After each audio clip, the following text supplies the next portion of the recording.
Please welcome Blake Resnick of Brink Drones. Thank you.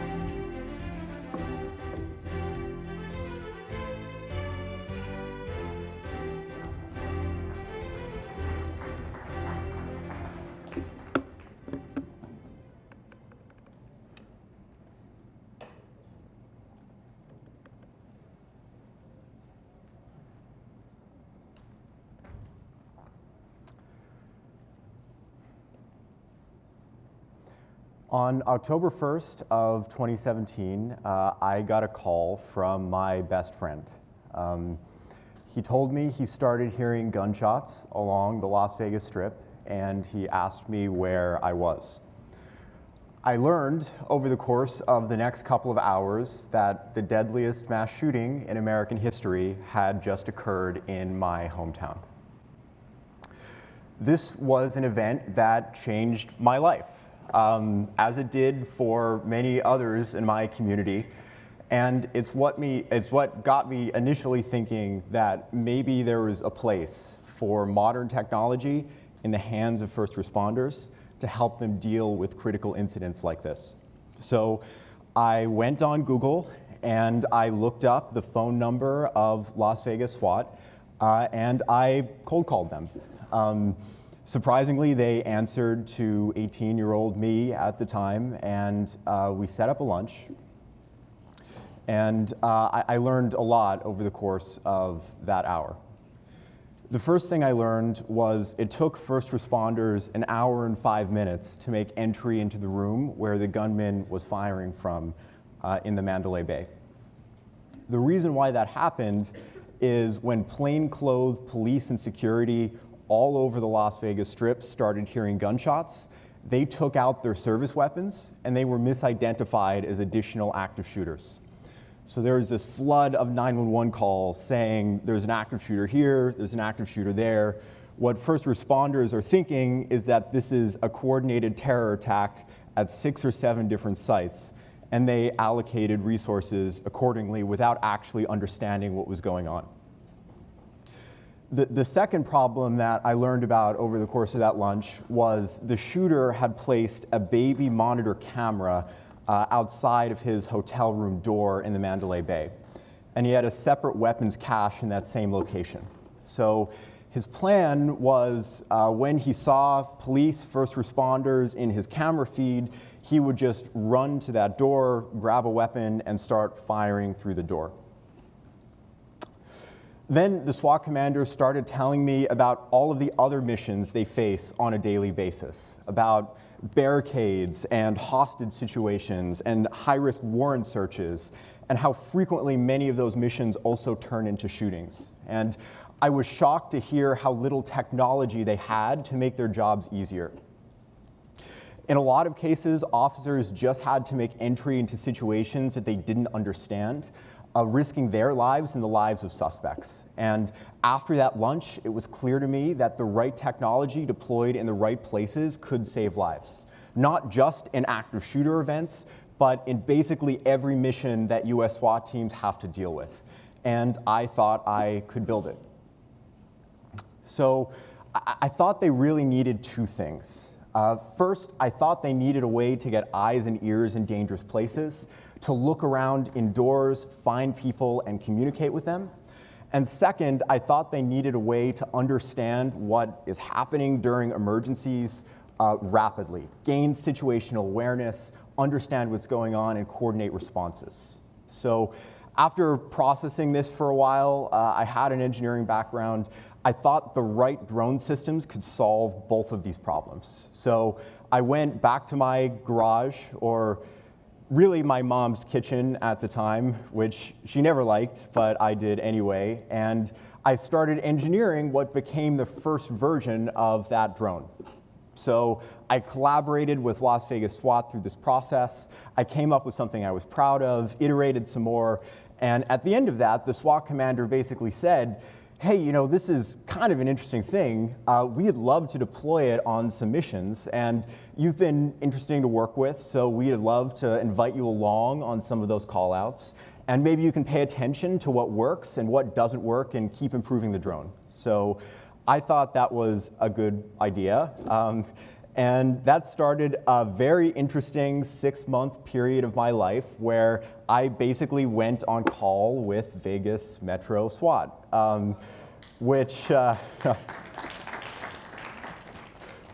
some years, believe it or not, is actually the busiest SWAT team in the country. So as I'm sure you can imagine, the beginning of that was a learning experience, but by the end, we really started affecting the way that these SWAT callouts would happen. Our drone was able to look around inside of structures and find armed suspects that they didn't even know were there.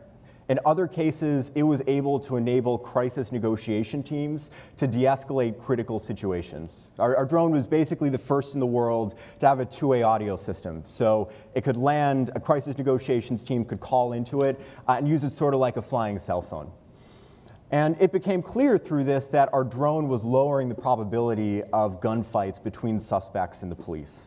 It gave them an alternative to sending in SWAT operators into situations they didn't understand and risk everyone's lives in the process. So once we accumulated a couple of positive missions with Vegas Metro, they became our first customer, which to this day I am extremely proud of and extremely grateful for. And since then, we've grown a lot. We work with around 10% of the SWAT teams in the United States at this point. We've come out with a second generation version of our drone. We've done thousands of SWAT callouts all over the states, but what we found is that this is a tool that's not just useful for tactical response, but for a wide array of public safety missions. And there are two of these missions that I'm really proud of that I'd love to show you some footage from today. So first, on June of 2021, we got a call about an apartment building that partially collapsed in Surfside, Florida. Around 100 people were missing, and there were about 100 first responders looking for survivors in the rubble pile, which you can see to the right of that video feed that's currently being played. The problem is that all the first responders looking for survivors were right next to an actively structurally unstable building, and they were worried it was going to collapse on them. So structural engineers wanted to do some inspections of the underground section of this building. They also didn't want to risk anyone's lives to do this job, so they called us. So we were able to fly out. We arrived on scene. You can see to the left, that's a bomb robot that's actually holding a repeater for our drone. So it's helping extend our video and command and control range. And we basically had a structural engineer in a virtual reality headset commanding our pilot where to go in order to accomplish the inspections that they needed. So maybe we can skip ahead a little bit here. So we were collecting a lot of really helpful information about the status of this building. Maybe we can skip ahead one more time. And the data that we helped collect actually informed their decision to do a controlled demolition of that still standing portion of the building. So that's a mission I'm proud of. Next, in February of 2023, we started hearing reports of a major earthquake in Turkey. Our contacts on the ground told us about conditions that seemed similar to Surfside, and we thought we could help. So we coordinated with the State Department and first responders on the ground. We were able to get some of our pilots and drones on scene and to help try to accomplish the missions. So one thing that we saw a lot of in Turkey was there were families that had lost loved ones inside of partially collapsed structures. And they were waiting for first responders to arrive to help find those family members. The problem was, in a lot of these cases, staircases, entire floors were destroyed in these buildings, so it was very difficult to actually get up to, maybe the 10th story of one of these structures in order to accomplish one of these search and rescue missions. And that's kind of what you're watching our drone do now. So there was a family, they were worried about their dad in one of these specific rooms in an apartment, so they were sort of teaching us roughly where we had to go. We tried to make entry initially by flying into this open area. We weren't able to find an opening. Maybe we can skip ahead a little bit here. So we went and attached the glass breaker attachment to our drone. We built the first drone in the world to have a glass breaching capability, and we were able to destroy that window. So literally make a hole for ourselves inside of the building that we're then able to fly into. So maybe we can skip ahead a little bit more till when we actually got through. And we made a hole into the structure. We were able to clear rooms. We found the family member that they were worried about. It was devastating. He was deceased when we did find him, but we were at least able to provide some closure to that family. So our technology is now helping first responders all over the world. But we feel it's now time to move on to the second problem that October 1 presented, which is to rapidly understand the true nature of emergencies as they're unfolding. And we think the right way to do this is to place drones in nests on top of every police and fire station roof. Then take this system, network it with 911 call taking systems, gunshot detection systems, Amber Alert technology, other pieces of public safety infrastructure to help drive emergency response times down to seconds. We also think this can help make the police helicopter obsolete, help firefighters understand structure fires before they even arrive, make police chases a thing of the past, and be helpful in many more circumstances. And this idea is actually already being tried in the United States right now. So Chula Vista Police Department was the first in the country to try to respond to 911 calls with drones first. They're now launching drones from 3 different sites in their city. They're using them to respond to basically all of the 911 calls that are happening in Chula Vista, and they've responded to nearly 16,000 calls so far. And what they found is that drones are responding to these 911 calls in 97 seconds on average. This is a big deal. Before DFR, their priority 1 response time was nearly 7 minutes. So this technology is really making a difference. They've also found that drones are able to resolve about 25% of 911 calls without ever sending an officer. So think about situations where there might be an obstruction in a road. You're able to get a drone there, 45 seconds later, tell first responders, hey, someone has already moved that obstruction, so they can focus on more serious emergencies. And DFR drones also have payload capability. They can be used to deliver emergency medical payloads like Narcan, AEDs, EpiPens. I'm particularly excited about the Narcan use case. I mean, 100,000 Americans die every year from drug overdoses. I think if we can actually deliver Narcan to those 911 calls when they first come in, this is a technology that can save a lot of lives. And it's also an incredible de-escalation tool. So there's another video I'd like to show you quickly from Santa Monica Police Department that I think shows how.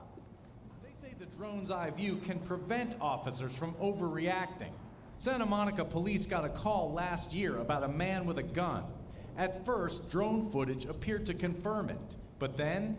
As I'm watching him, I can clearly see, and you'll see he exhaled a little bit of smoke here in a second, that I am 99% sure that that's some type of lighter. Given that, police didn't need to approach aggressively. So it's easy to imagine how that situation could have gone differently. But the use case I'm most passionate about is active shooter response. There is a fire station less than a half a mile away from Mandalay Bay in Las Vegas. If DFR was implemented during October 1, a drone would have launched, flown at 80 miles an hour to the location of the highest density of 911 calls, and first responders would have known in 45 seconds that October 1 was a lone gunman halfway up the Mandalay Bay shooting into the Route 91 Harvest Festival, and that information would have helped first responders save lives. This technology wasn't available in 2017, but we are doing everything we can to make sure that it does exist the next time a community needs it. This is the future of public safety. Thank you.